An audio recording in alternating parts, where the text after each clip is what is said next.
I've had FSD now for 4 weeks. I got on the 18th of September, and I've certainly learnt a lot. Downloaded FSD, and you want to just get your thoughts around what you need to do before you go out. This is the video for you. So the first thing you need to do is go to your software and make sure that you're up to date with your software.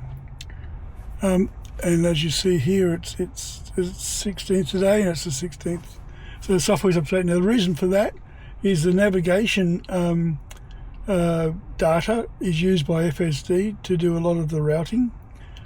Whilst it uses cameras to know when to turn and where the streets are, it does get help from the navigation data. So that's important. The next thing you need to do is make sure you go to navigation, make sure you've got the right requirements for avoiding tolls or highways. Then we need to go to FSD itself, which is under autopilot. I've got it that we start autopilot from park. I think that's a normal thing. So you can start autopilot from park, or alternatively while you're driving along you can just press the scroll wheel, and that puts you into FSD. The expanded full self-driving just gives you the full screen while you're driving, the full screen of the visualization. Now that's up to you. I have that turned off because I like to have the visualization doesn't mean that much to me. I know what it's doing, but I do like to know what the map's up to. This is tricky. Max speed offset. On the Gold Coast, and I'm sure in most Australian cities, the last thing you need to do is to speed. The problem is this FSD uses, whether you want to go above the speed limit or not, to have another parameter called assertiveness. So you know how often it changes lanes. I think it's pretty well straightforward. It's assertiveness. So if you got it on at 0, it's in probably what you'd call sloth mode. So it accelerates slowly, and it really doesn't drive like all that good. If you put it on to say 10%, it drives very assertive. But the trouble is that you are over the speed limit, and there are ways that you can adjust it as you go. But what I've found is that 5%, you get the right amount of assertiveness. And given that, if you do in a 60 zone, it's only going to put you up to 63, and probably one of those is the incorrect speed limit, incorrect ability to know what the speed is anyway. So it's probably one off. So when it thinks it's doing 63, it's probably really doing 62, maybe 61 and a half. So you're not going to get booked for that. So I would suggest you just leave it on max speed of 5%. I have the speed limit warning on display. I don't know why, but that's just what I do. Now here's a good one. Speed limit relative and absolute, speed limit offset. I've been to Tesla and I've asked both the salesman and the service people, what does that mean? And I've got all different answers. So I just leave it at 0 and relative. That seems to be what it's happy at. What I've learned over the last 3,000 kilometres is it's very rare that you need to take over. In fact, I don't think I've taken over for a safety reason, like where I thought the car was going to crash. But I have taken over because it was in the wrong lane, and we'll go into that in a minute. But you should actually have a heightened awareness of what's going on when you're on a very narrow road. Make sure you're in the right lane or the correct lane for the upcoming turn. That's very, very important. If you leave it up to FSD, 9 times out of 10 it'll get it right, but on the 10th time you'll be in the wrong lane and it'll try and push in, and you can get into all sorts of trouble then. And also complex intersections. I haven't had a problem with that, but I do watch out for it. It's very polite on narrow roads. It does let other people through, but keep your eyes open in that case. Okay, so now what we'll do is we'll go for a drive. How to engage FSD from park without a destination. So you can't engage FSD from park without a destination. Okay, so in park and you have a destination, you press the button.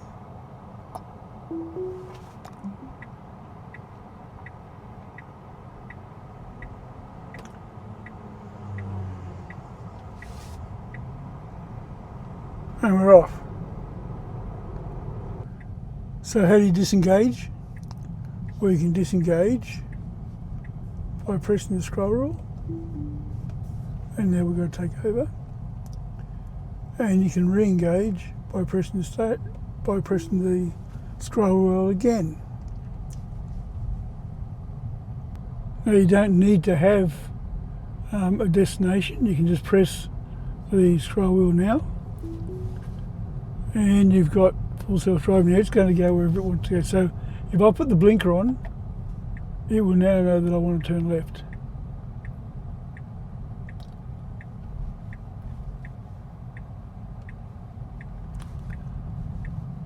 And given that the only place I can do now is to turn left, it will turn left.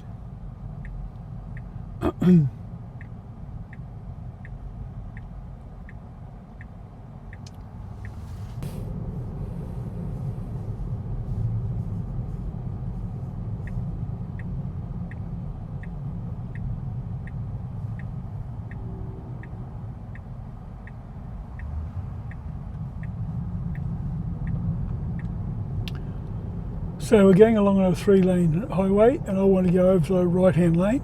So I put the blinker on and it will change lanes.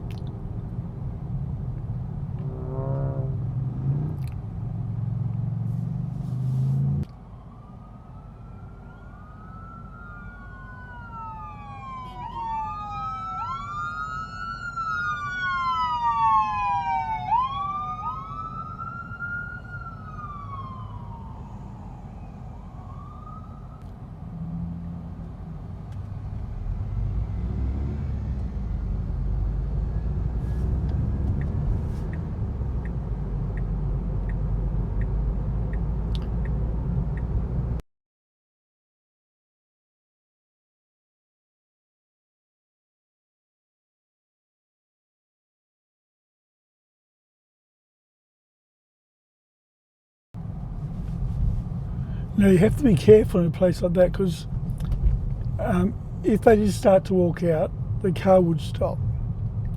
If they hesitated, the car would wait. And if I was silly enough to wave them across, the car can't see me do that. So it can only see the hand signals of the pedestrians. So virtually when you're FSDing, you cannot communicate with neither the pedestrians or other cars to tell them to go or not go, because you don't know what the car's going to do. That's really important. That's a big lesson I learnt. These poor people were waiting to go across. They waved me through, and I was being polite. So, oh, no, you go. You go. And as soon as I did that, and as soon as they just about to start to walk, the car took off. Made me look like an idiot. An idiot.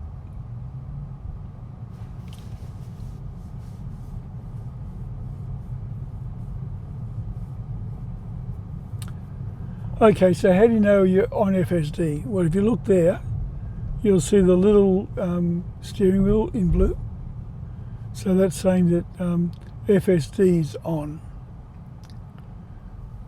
If I was to turn FSD off, it will have it. It will have it so that it's greyed out. Now you'll also see, or hopefully you'll see, there's a little green dot there. What that little green dot is there for is it's to say that it can see you and that everything's happy. It's happy with your hands and everything. It can see everything and you don't have to touch the steering wheel. If that's blue, if the steering wheel's blue, and the so that did that well. If the steering wheel's blue, but there's not a green button, that green light there, you have to keep your hands on the steering wheel. Now, when will FSD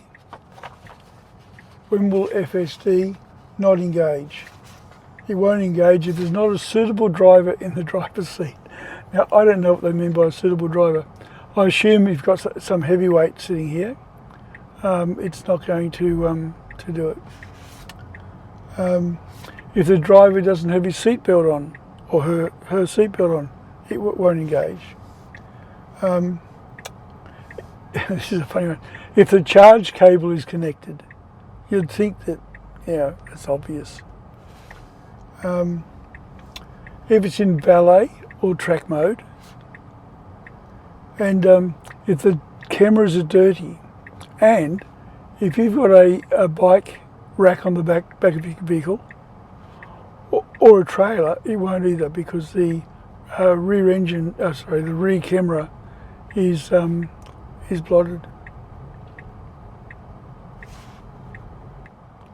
Even though you've got FSD going, the automatic emergency braking system is still active.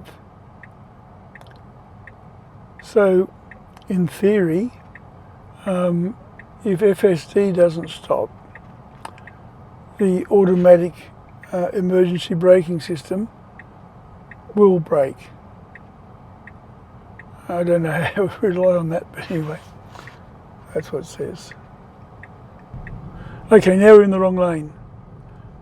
So I mean, we're in the wrong lane, and it doesn't know what to do.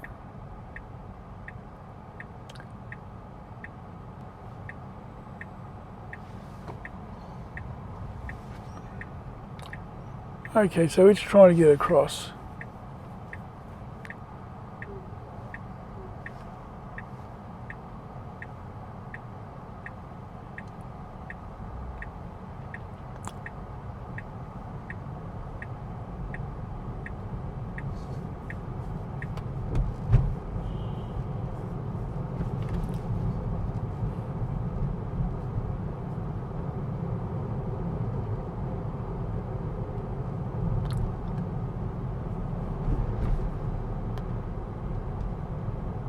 So I'm disengaging.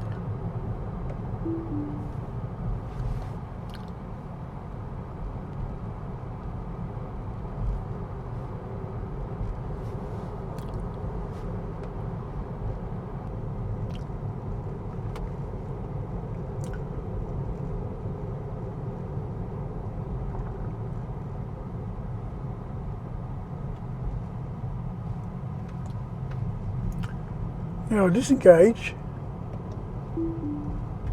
and you can engage FSD at any time. Whether you've got a destination or if you don't have a destination, simply by being in drive and simply by pressing the scroll wheel.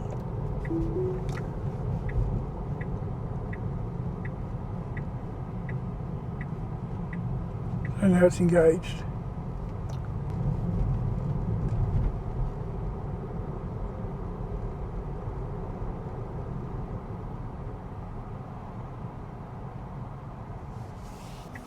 Now you'll see the speed limit here, but it's also got maximum speed. So if you scroll the wheel up or down, the scroll wheel up or down, you'll see it's got here 53 max.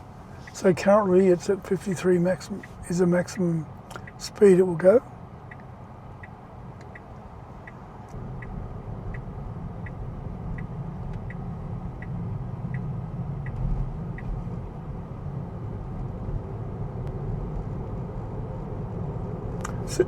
The speed limit says it's 60, so if I touch the scroll wheel up or down, you'll see it's 63.